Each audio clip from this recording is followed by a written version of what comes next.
Episode number 2 की शुरुआत होती है। बाबूजी अचानक से जोर जोर से चिल्लाने लगते हैं और मैरी को आवाज लगाते हैं, लेकिन मैरी गहरी नींद में सोई हुई है तो इसी वजह से इसकी आंखें नहीं खुलती। उसके बाद शीला दौड़ते हुए बाबूजी के पास आती है और बाबूजी को बोलती है कि बाबूजी क्या हुआ, आप इतनी जोर जोर से क्यों चिल्ला रहे हो, सब ठीक तो है ना। तो बाबूजी बोलते हैं कि कुछ भी ठीक नहीं है, कल रात से ही हमारी टांगों में बहुत तेजी से दर्द हो रहा है, तो मैरी को बुला दो, वो हमारे टांगों की मालिश कर देगी। आप शीला बाबूजी को बोलती है कि बाबूजी आपकी टांगों में जो ये दर्द है ये अंग्रेजी दवाई से नहीं जाएगा जो मैरी तुमको लगाती है, इसके लिए देसी इलाज चाहिए जो हमारे पास है। आप 5 मिनट वेट कीजिए, हम अभी तेल लेकर आते हैं। आप सैली बाबूजी की टांगों की मालिश करने लगती है तो बाबूजी को काफी मजा आने लगता है और ये इसको बोलते हैं कि बहू वाकई तुम्हारे तेल ने तो जादू कर दिया, बहुत मजा आ रहा है, बस ऐसे ही करते रहो। उसके बाद ये बुड्ढा इसके साथ धीरे धीरे खुराफाती हरकत करने लगता है और बोलता है कि तुम्हारी सेवा को देखकर लगता है कि अब पुरानी वाली की मालिश और उसका तेल दोनों को ही घर से निकालना पड़ेगा। अब थोड़ी देर बाद मैरी भी बाबूजी की सेवा करने के लिए इनके कमरे में आ जाती है और इनकी सेवा में लग जाती है और इनको बोलती है कि बाबूजी आज हम आपसे पहले से ज्यादा फीस लेंगे क्योंकि आज हम आपको पहले से कहीं ज्यादा मजा देने वाले हैं। तो बाबूजी बोलते हैं कि अब उसकी कोई जरूरत नहीं है,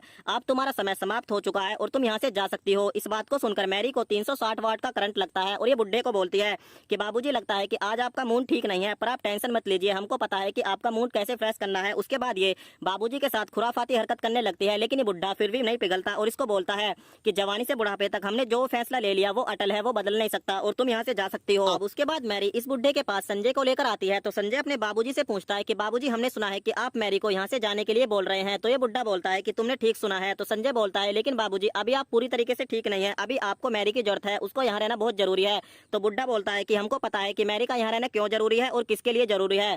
इस बात को सुनकर इन दोनों के तोते उड़ जाते हैं। तो बाबूजी बोलते हैं कि हमको पता है कि तुम दोनों के बीच क्या चल रहा है, अगर तुम नहीं चाहते कि बहू को इस बारे में पता चले तो तुम इसको यहाँ से जाने के लिए बोल दो। उसके बाद दोस्तों मजबूर होकर संजय को मैरी को यहाँ से निकालना ही पड़ता है। अब रेनू बाबूजी को खाना खिलाती है तो बाबूजी खाना खाने से मना कर देते हैं और बोलते हैं कि बहू हमको भूख नहीं है। तो रेनू बोलती है कि बाबूजी अगर आप खाना नहीं खाएंगे तो दवाई कैसे लेंगे और इस तरीके से तो आपकी तबीयत और बिगड़ जाएगी। बाबूजी का दिमाग खराब हो जाता है और ये इसको बोलते हैं कि बहू तुमको पता है जब हम एक बार मना कर देते हैं तो वो मना ही होता है, तुम जाओ यहाँ से और घर के कामकाज देखो। अब सैली यहाँ पर आ जाती है और रेनू को बोलती है कि जब दीदी बाबूजी का खाना खाने का मन नहीं कर रहा है तो आप इनके साथ जबरदस्ती क्यों कर रही हैं। अब देखिए ना, कल ही बाबूजी बोल रहे थे कि इनका बाहर घूमने का मन कर रहा है, लेकिन बाबूजी अगर खाना नहीं खाएंगे तो दवाई नहीं लेंगे और दवाई नहीं लेंगे तो ये ठीक नहीं होंगे और उसके बाद ये बाहर घूमने के लिए भी नहीं जा सकते। अब दोस्तों बुड्ढा इसकी बातें समझ जाता है और बोलता है ठीक है हम खाना खा लेते हैं, लेकिन हम खाना इसलिए नहीं खा रहे हैं कि हमको भूख नहीं है, बल्कि हम इसलिए खा रहे हैं क्योंकि हमको बाहर की हवा का मजा लेना है। अब सैली बोलती है कि दीदी ये खाना आप हमको दे दीजिए, हम बाबूजी को खिला देते हैं। उसके बाद दोस्तों रेनू तो कमरे से निकल जाती है और इसके कमरे से निकलते ही बाबूजी इसके साथ अपना टांका जोड़ देते हैं और फाइनली दोस्तों ये नौकरानी बाबूजी को अपने जाल में फंसा ही